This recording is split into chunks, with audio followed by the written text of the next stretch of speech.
This meeting is being recorded.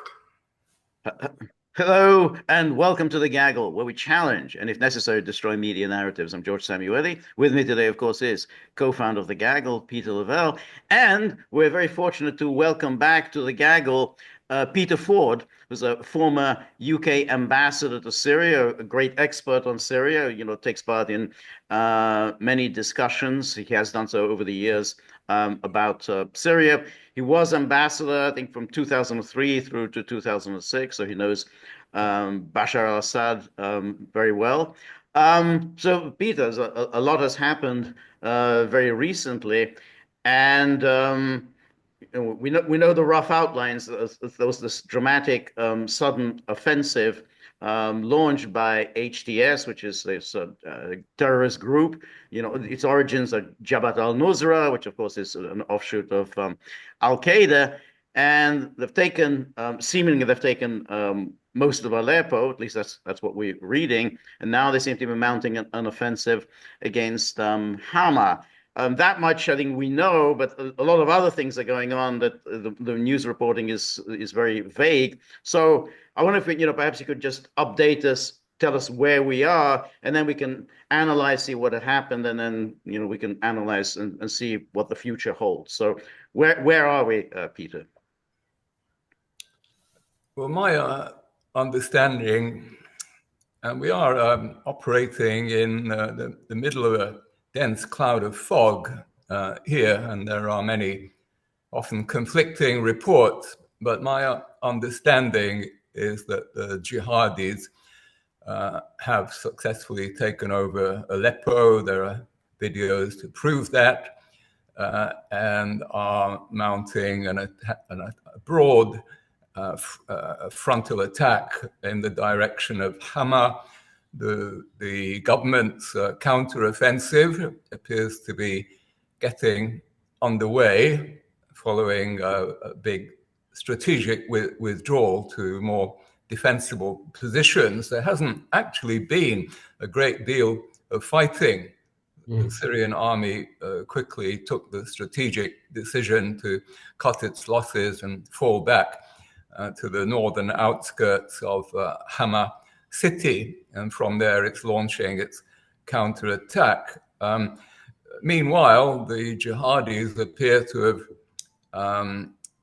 warmed to their task and also taken to attacking the Kurdish forces up there north of Aleppo, and the jihadis appear to be spreading their tentacles all the way across Syria's northern border, though that will soon bring them into direct confrontation with the US-protected so-called SDF, Syria Defense Forces, which is a big Kurdish militia. And I think perhaps we can get into this in a moment, but broadly what's going on is this is all down to Turkey, is my theory. This is all about Turkey's relations with Syria and Turkey's internal politics. Turkey is under tremendous pressure from the 3.6 million Syrian refugees that it was forced to accept as a result of Turkey's stirring the broth of the civil war in Syria. And these chickens have come home to roost. Erdogan has tried desperately different ploys, which haven't worked, to try to create conditions for these refugees to return.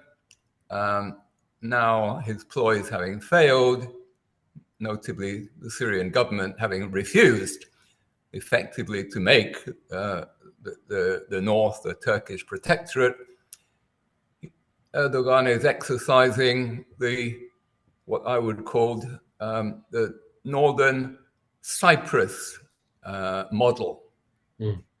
And you'll recall that the Turkish army took over northern Cyprus in 1974 and has been there ever since in one of these temporary situations that last forever. And I fear that is the direction things could be headed in northern Syria, although I think there are grounds to hope that this can all be reversed, not in days, not in weeks, Given months. what you've just said, Peter, do you think that this is something that was talked about as the proxy war was raging, and this was coming from Western think tanks and whatnot? Is it there was much talk about a partition? This seems like this is what Erdogan wants. I mean, if you're going to use the Cyprus example, then it kind of fits. I mean, is it a partition, or is this also wrapped up in the ambitions of others, seeing the end of the rule of Assad in Damascus? I mean, maybe he gets what he wants, but to get what he wants, he has to play ball with others with their ambitions as well. I mean, Erdogan's not very good at this stuff. Okay, go ahead. Well, I think Erdogan is in some ways in a very strong position. Geographically, he has the advantage of proximity. He has numbers. He has a very, very powerful army, an army that was able to stop the Syrian army in its tracks 4 or 5 years ago, when the Syrian army was poised at the gates of Idlib to finish the problem once and for all. But he to be honest, I don't think he wants the overthrow of Assad. I think he just wants to control that northern area so that those 3.6 million can be pushed back across. Well, I mean, Peter, before George jumps in here, again, we have to always look at social media with suspicion and curiosity. But I had someone today send me pictures of the what NTS is, the posters they're putting on the streets and buildings and all that. That's Sharia law. Is that these people want to go back to that? I know they're trying to pitch themselves to the world as reformed and moderate and all that. We've heard this before from these people, but dress code, women must be accompanied by a man, and then the directing translation into English didn't really make a lot of sense. It did obviously in Arabic, but I mean, does Erdogan think that these people want to live in a regime like under a regime like that? I know he wants to get rid of these people. Well, yes, because remember the people who fled to Turkey were the sympathizers, the militants and their families. Okay. Who'd often been fighters. I mean, almost by definition, the refugees in Turkey were there because they were against what they called the regime. And therefore they were sympathizers at the very least with the jihadis. So many of them appear to be already flocking back and looting, stealing property and goods. And I can imagine that when things settle down a little, there will be hundreds of thousands of these jihadi sympathizers making their way back. Sorry, Peter. So you're saying that he's planning on the 3.6 million. It's not just hundreds of thousands. He wants 3.6 million of these refugees to settle northern Syria, which of course pushes out the Kurds. The Kurds then are, nowhere near the. No, not necessarily, George, because most of the 3.6 million came from central and northern Syria. They'll just go back to where they came from. Or a majority of them will. Many will not want to leave Turkey, but they'll be, I'm sure, encouraged to go now that there is what the Turks would say was a safe place for them to go back to. They couldn't be pushed back over when the Syrian army was in control or not far away. But there's another element here. You mentioned rightly the Kurds.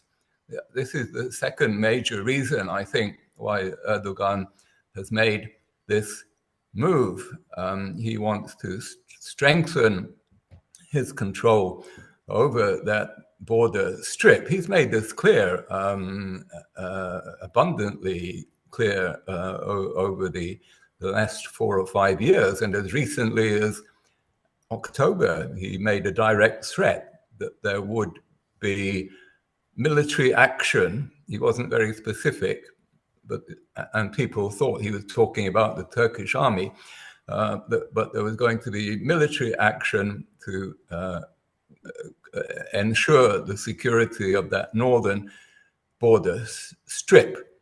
And I think he's also influenced by the consideration of January 20, Trump Day. Yes. Trump Inauguration Day. And there were reports, rumors that Trump would return to his old desire to pull US troops out of Syria. And if that came about, well, that would either cause the reconciliation between the Syrian government and the Kurds, or it would put the Kurds in more of an independent position. Either way, Erdogan may be trying to strengthen his position so that he's ready to exercise more control all the way across that border, as far as the borders of Iraq, and to keep the Kurds under some form of control. Does he want to? Okay, go ahead, Peter. No, I was just going to ask, but the plan is to keep Syria intact. He doesn't intend to annex this territory. That's not part of Erdogan's agenda. I believe it's not in Erdogan's interest to see the jihadis prevail in Damascus, because then the jihadis would no longer need him as their protector. I think he will yank on on the bit if they threaten to go beyond Hama. And of course, he has total control. They can't lift a finger without Erdogan's approval. They are his puppets. It will suit him to have Syria de facto partitioned, but with him in control in the north. What role has we know that from news reports that the ceasefire truce, whatever you want to call it, with Israel with Hezbollah, and then immediately we have this here.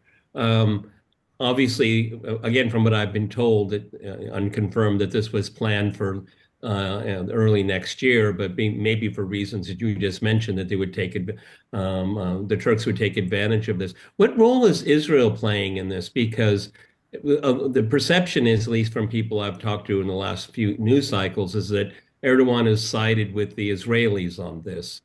Would you say that that is an accurate description? De facto, yes, but perhaps not intentional. The Israeli plan was to destabilize Lebanon and reignite the Lebanese civil war. Netanyahu announced this openly. Well, that didn't work, but inadvertently, they may, by ricochet, have reignited the Syrian civil war by weakening Hezbollah. The Israelis thought that by weakening Hezbollah, they could induce Hezbollah's opponents in Lebanon to rise up again. Well, that didn't work at all. But by weakening Hezbollah, that has made it more difficult for Hezbollah to remain on the ground in northern Syria. They had to pull units back across the border to Lebanon to fight the Israelis, and that weakened the line. Maybe also Erdogan reckons that he had better move his puppets quickly before Hezbollah becomes strong again. maybe he was hoping that the Lebanese fighting could go on for another 6 months. And on the Gaza precedent, that wasn't an unreasonable expectation. He's been perhaps prompted to act precipitately. But I don't buy it that it's all an Israeli plot or a US plot. They are the beneficiaries, and they created many of the conditions that have been necessary for all this to happen, in particular by weakening Syria and the Syrian Arab army over many years. They have made this possible with their sanctions, with the impoverished state of the Syrian economy.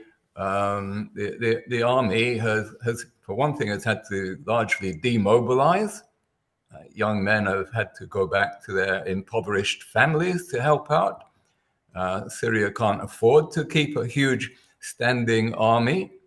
And this perhaps was the main factor here in the weakening of the line with the results that we see. So we, the West, have to take our share of responsibility for this. By weakening Syria, we created the conditions for the emergence of this proto-Al-Qaeda control over northern Syria. Be careful what you wish for. But this, of course, then raises the question, because back in 2015, 2016, we had Russia that came in to ensure the survival of Bashar al-Assad, because Iranians were there, with their forces, and of course Hezbollah was there. Then we had the mercenary army, the Wagner Group. When we look at it now, it looks like many of these forces are not going to be there, they won't be there to show up and help out Assad. So, does Assad survive in such circumstances? Yes, as I mentioned before, I don't think it's part of Erdogan's plan that the jihadis be allowed to get to the gates of Damascus. Secondly, last time round, the Russians were late to the party. Today, they're very, very much there and ready to act, not least to preserve their own investment in Syria and their own base on the Mediterranean coast near Tartus, which is reportedly under threat. And the Iranians have not been substantially weakened by their own recent tussles with Israel. Already we see some of the Iranian-supported militias from Iraq beginning to move across. So I'm not too concerned about considerations of the overthrow of Assad. That is not going to happen. But the people of Syria are going to suffer immensely, and there's going to be a very hard slog again. Once again, it will be Groundhog Day,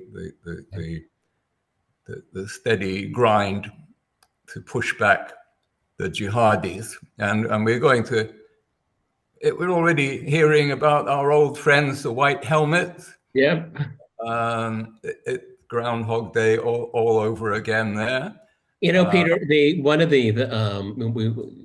during over these years, we had the Astana process, which was, had a high profile, Turkey and Russia, very high profile roles in that.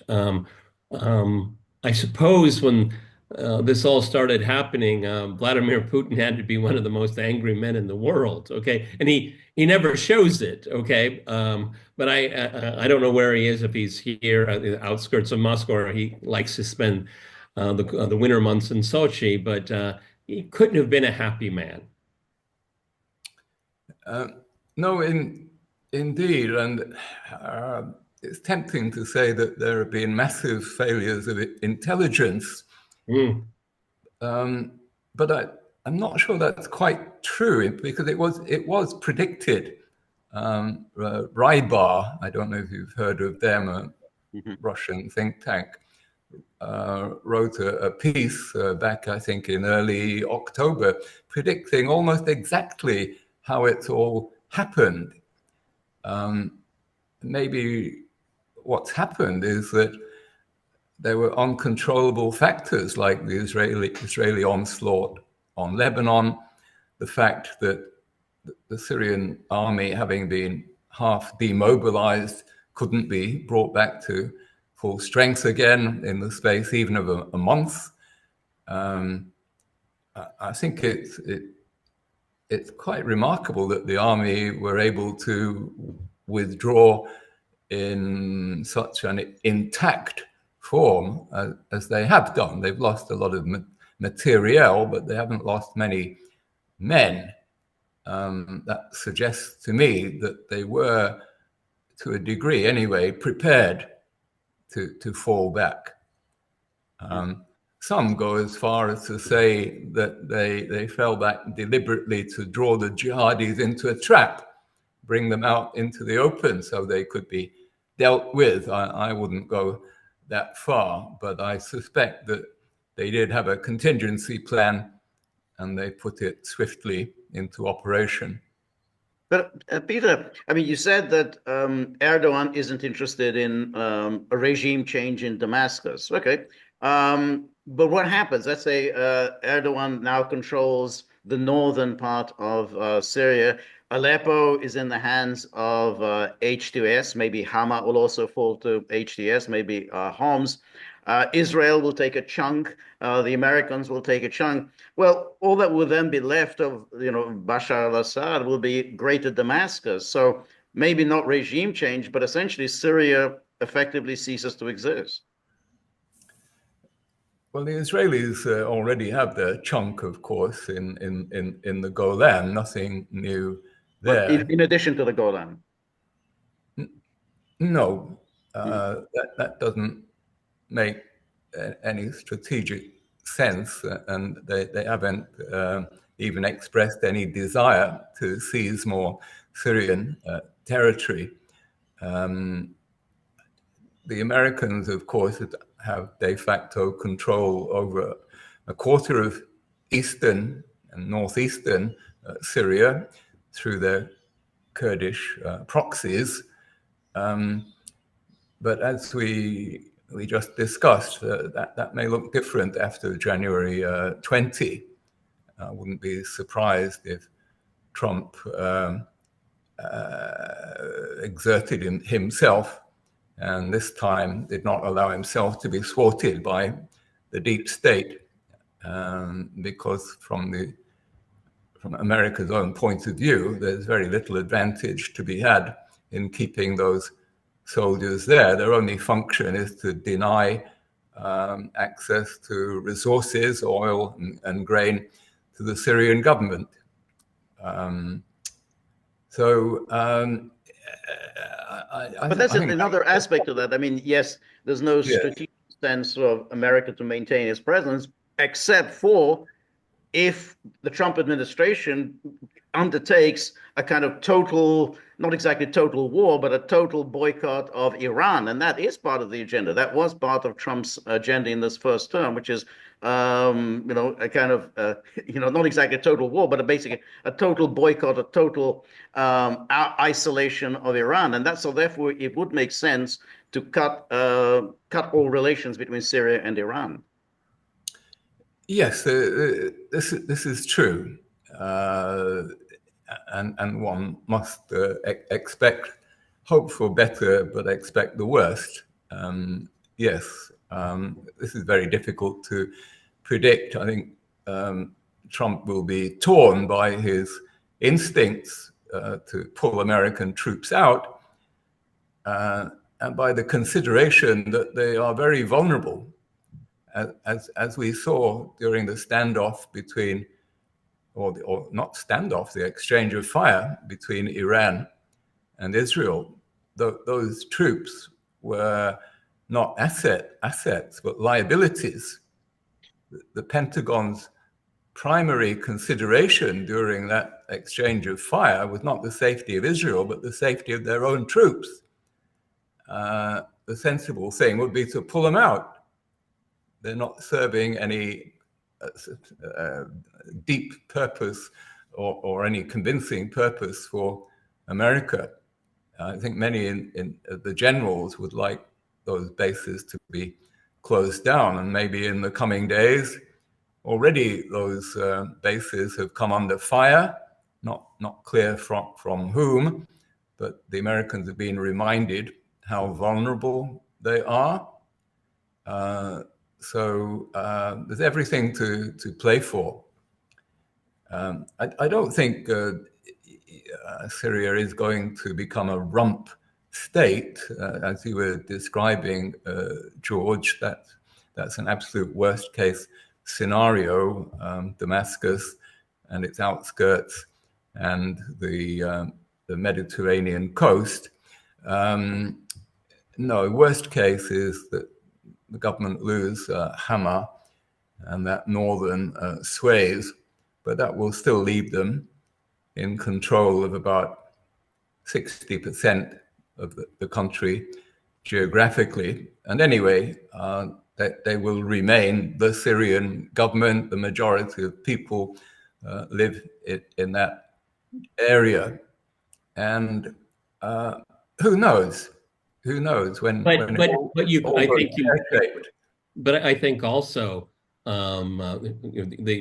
George described, and you said it's the worst case scenario. But even under that, and even if it isn't that extreme, is Syria a meaningful player in the what's called the axis of resistance after all of this? Because it's if you look at what the U.S. wants, what Israel wants, usually the same thing, maybe just some variations on the edges there. But I mean, it's taking out the resistance. Hamas, Hezbollah, enormous amount of pressure on Iran, and that's being played out right now. And now we just take the Syrian piece off the board, because that's what it looks like to me. Because you don't have to occupy Damascus, you don't have to remove Assad. You can reconfigure the country, and it essentially is a retired piece from the axis of resistance. Is that a fair description? Well, like so many things, it comes down to geography. And look at the map, and you can see that even with the loss of that northern Suez, forces could still, pro-Iranian militias can still operate in the southern parts of Syria, move across from Iraq. So to that extent, Iranian operations would not be greatly hampered by the loss of some more territory in the north. They were not, I think, very active in the Aleppo area, although the loss of the airport will be a blow.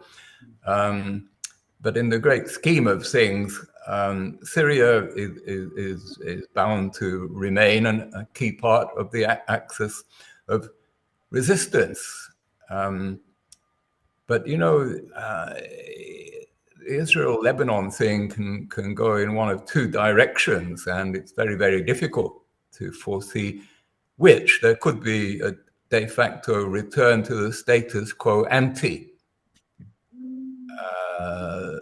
This is the official plan. This is the agreement that has been reached, a return to Resolution 1701.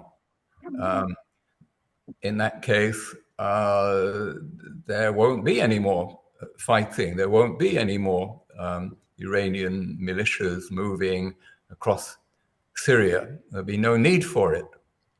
But if it takes another direction, Netanyahu breaches, tears up the truce with Hezbollah, then all bets are off.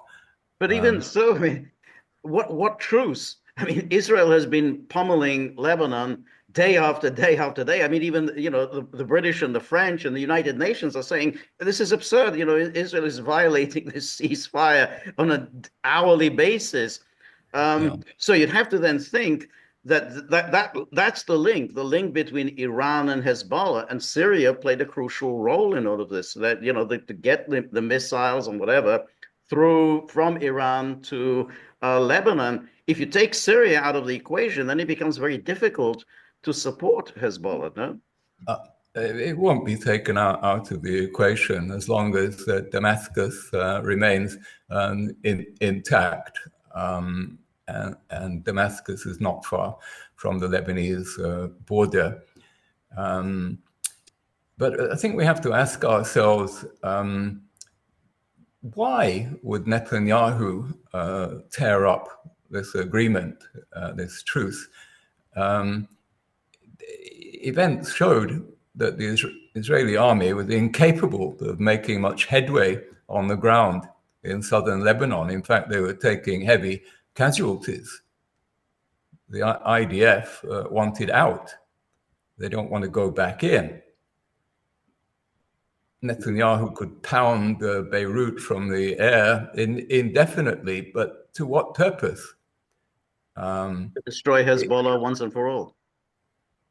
Well, he's not going to get his residents back to northern Israel in that case.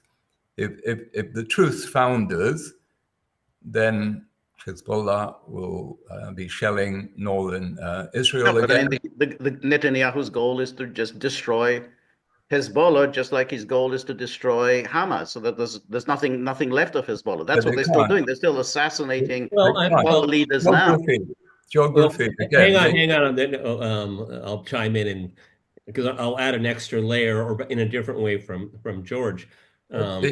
They didn't destroy Hamas; they destroyed Gaza. They're not going to destroy Hezbollah, but they will destroy and civil society as we know it in Lebanon. That's the goal. I agree. That I mean, they haven't even destroyed Hamas, despite having all the advantages and 14 months to do it. They made no headway in southern Lebanon. They're not going to eradicate. They might force Hamas into some kind of compromise with Fatah, but Hezbollah will remain intact and able to keep the residents of northern Israel away from going back home. So I think Netanyahu promised that he would make it possible for the residents to return. He can pocket that. The IDF don't want to grab the Lebanese tar baby yet again. So on balance, I think the odds are that the patchy truce will stick.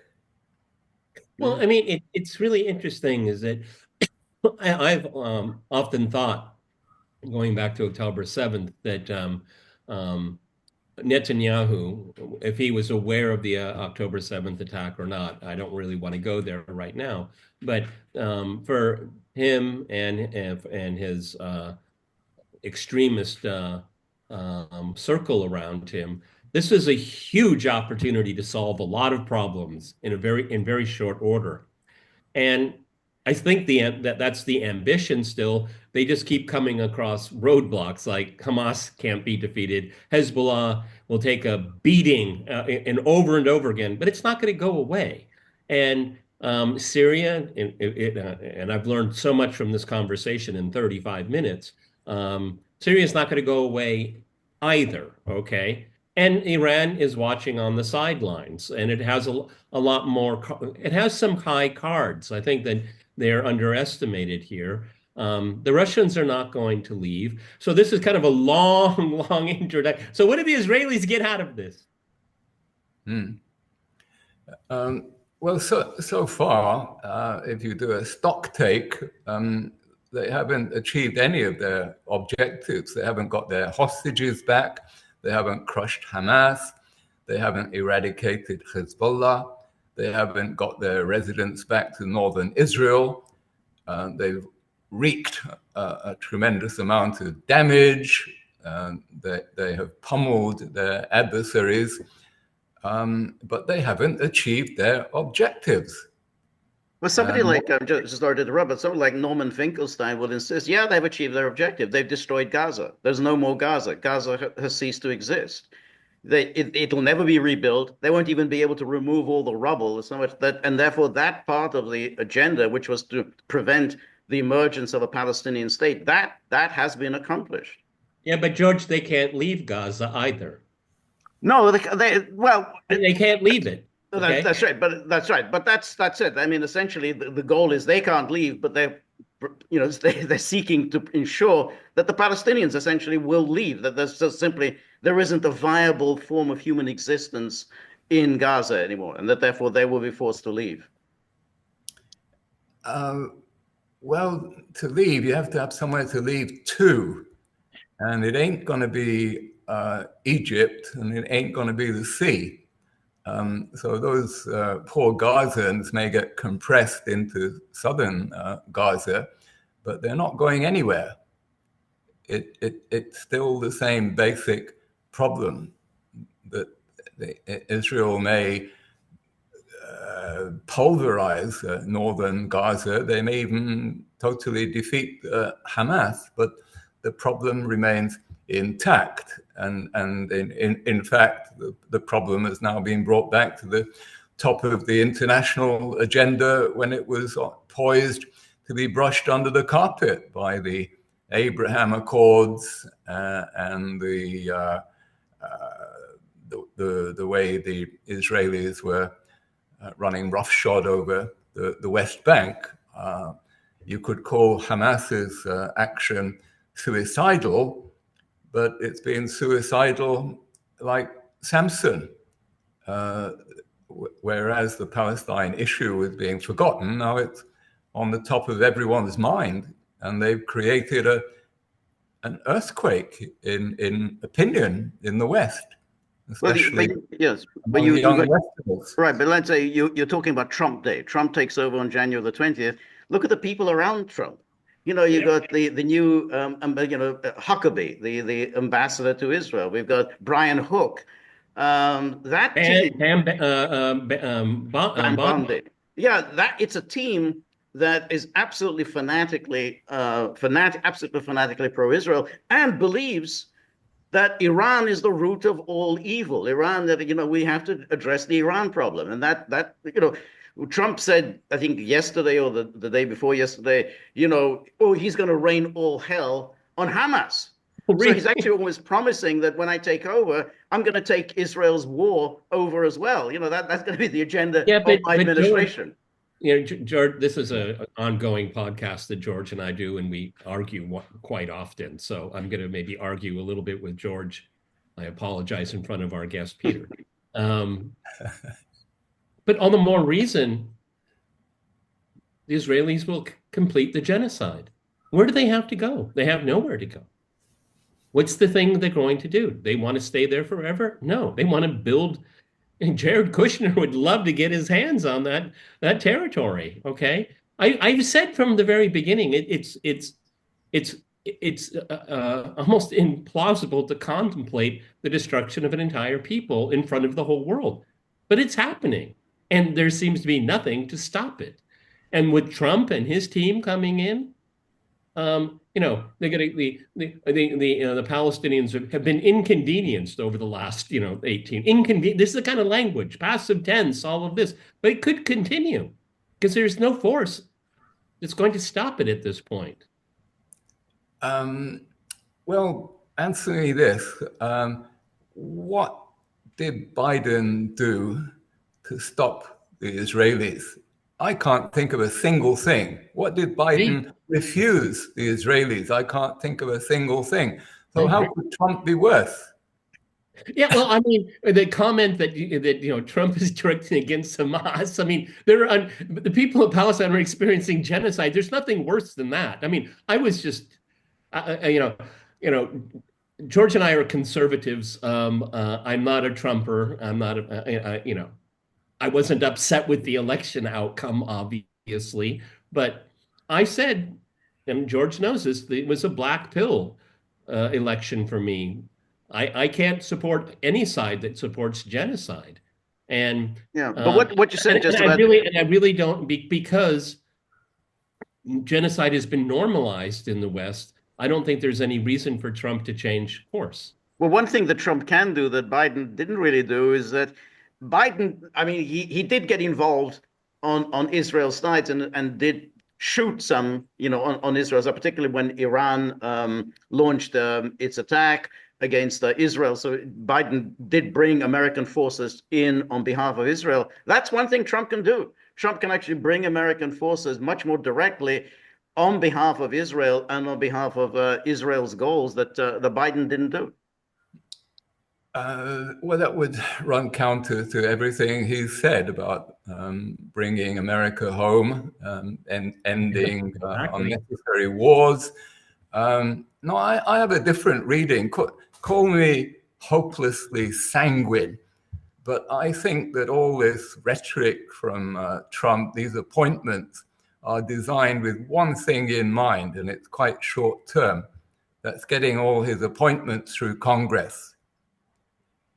He needs to keep up his pose as the best president Israel ever had in order to cement the votes in Congress. And many of his picks are going, you will know this better than me, Peter, many of his picks are going to run into choppy waters. So he's got to cement that pro-Israel front.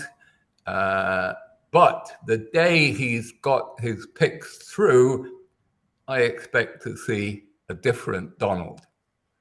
I expect to see the Donald who hates Netanyahu, can't bear Netanyahu, the man who sided with his enemy Biden, can't bear the arrogance of the man, and who will be tempted to crack the whip. Well, one can only hope that you're absolutely right, and it has crossed my mind as well. The problem with that, first of all, I think it's extremely unclear he's going to get his team on board. And with the issue with Matt Gaetz, he didn't fight for his nominee. So we're still in those kind of murky waters. But the other issue is the Congress. And with the power of the lobby, the power of their money, Trump could have some very severe headwinds in dealing with the Congress. Well, hang on. He's the opposite of a lame duck. There's nothing more dangerous than a president who's not up for re-election. Exactly. I agree. George and I have talked about this. He doesn't even need their money after. Well, I mean, there's something George and I've talked about, and given, look, we're living in the era of Trump, if we like it or not. I mean, he's been with us almost 10 years right now. It's extraordinary when you think about it. And the only other political personality that had that reach was FDR. And I think he's a narcissist. I think he's an egomaniac. And maybe for the first time, those two things working together will make him consider his legacy. And I had Chris Hedges on my program, and I said, I don't think Donald Trump's going to be like being called Genocide Don. And he dismissed it. He said he doesn't care what people say. I disagree with Chris Hedges on that. I think he does care what people think. I wonder if his near-death experience hasn't had some, effect on him. He started to talk suddenly a lot more about ending the threat of nuclear war, and pride at not being the instigator of new wars himself, and calling for early termination of other hostilities in Ukraine and the Middle East. So I expect to see more of that Donald once he gets past, as I mentioned, this important hurdle. But I think Netanyahu must be nervous. One more minor consideration, It's a stroke of genius to put Huckabee in Jerusalem, 5,000 miles away from Washington. I mean, all right. So what would you expect then? I mean, you're saying this. You're taking a very, is this a sanguine, optimistic view? Okay. What then do you expect Trump to do? Do you really think he's going to get on the phone to Netanyahu and said enough is enough, and we're going to really do whatever? I mean, what do you concretely expect him to do? And George's question is germane because when Barack Obama was coming into his presidency, he made it clear to the Israelis, end it before I come into office. The day before they did. I mean, they do react to that. Will Trump be, does his people say, we know how to deal with this, okay? Given that precedent. Right, yeah. So what do you expect him to do? Just, give the outline of what you expect. Well, it's as much the things he won't do. He will not, I think, go looking for trouble with Iran. I think it's going to be with Iran. I think it's going to be like he was with North Korea. He initially talks big, and then in the end, he shakes hands. I don't foresee him shaking hands with Khamenei, but I expect a sensible standoff. He's not going to give Israel satisfaction on Iran. In fact, I'd be worried if he withdrew those American troops early. That would presage possible war with Iran. That may be a canary in the mine if it happens, although I devoutly hope it comes about for purely Syrian reasons. But no, I think he's not going to go looking for trouble with Iran. He will not give Israel satisfaction. Israel, for its own reasons, I think will continue to implement a de facto armistice with Lebanon, and will soon run out of puff in northern Gaza. I don't think Donald Trump will have to do very much at all for things to wind down. Mm-hmm. So okay, so basically, you think Israel is going to wind down its war in Gaza? Well, isn't this what we're already seeing? Yeah, I mean, there's what else? I mean, what else is there to do? Is to You're grinding the gears. Are there any buildings left to destroy? Right, no building to destroy. But at least as far as Netanyahu goes, he's still saying Hamas is there. I mean, if you wind down now, you haven't accomplished that goal, which is the total destruction of Hamas. And then Donald Trump comes into power and says, knock it off. And Netanyahu says, well, what can I do? Our greatest patron. I mean, that makes sense to me. Okay. But, Peter, in the last couple minutes that we have here, do you think that the Israelis have given up on regime change in Lebanon? Yes, I think so. They've retired hurt from the fray, and it wasn't as easy as they thought it was going to be. They lost a lot of materiel in southern Lebanon. Their hopes there were wildly over-optimistic. They failed to reignite the Lebanese civil war. If anything, they've cemented national unity in Lebanon. I think they must have just about given up on fomenting regime change in Lebanon. And they should be grateful, in fact, to have Hezbollah now guarding their northern border, as Hezbollah did effectively for 16 years.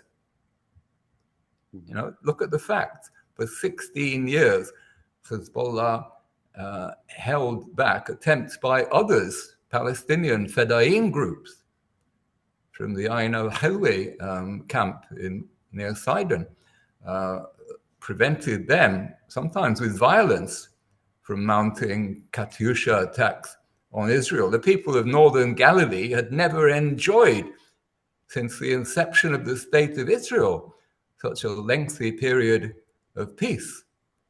And it was only by something that was none of Hezbollah's doing, something unexpected out of left field, the Gaza events, that brought this idyll to an end.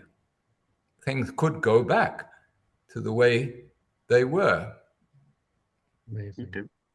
Well, Peter, this was a really interesting conversation. And Thank you so much for giving your time. I'd like to point out, Peter, it's very special thanks, because the media, the information about what's coming out in Syria is so muddied. And I learned a lot from you, because sources that I tend to trust, I'm so distrustful of them now when it comes to Syria and other topics. So it's very interesting to, I just learned a lot. Thank you. Okay. All right. Thank you so much, Peter. Look forward to having you back again very soon.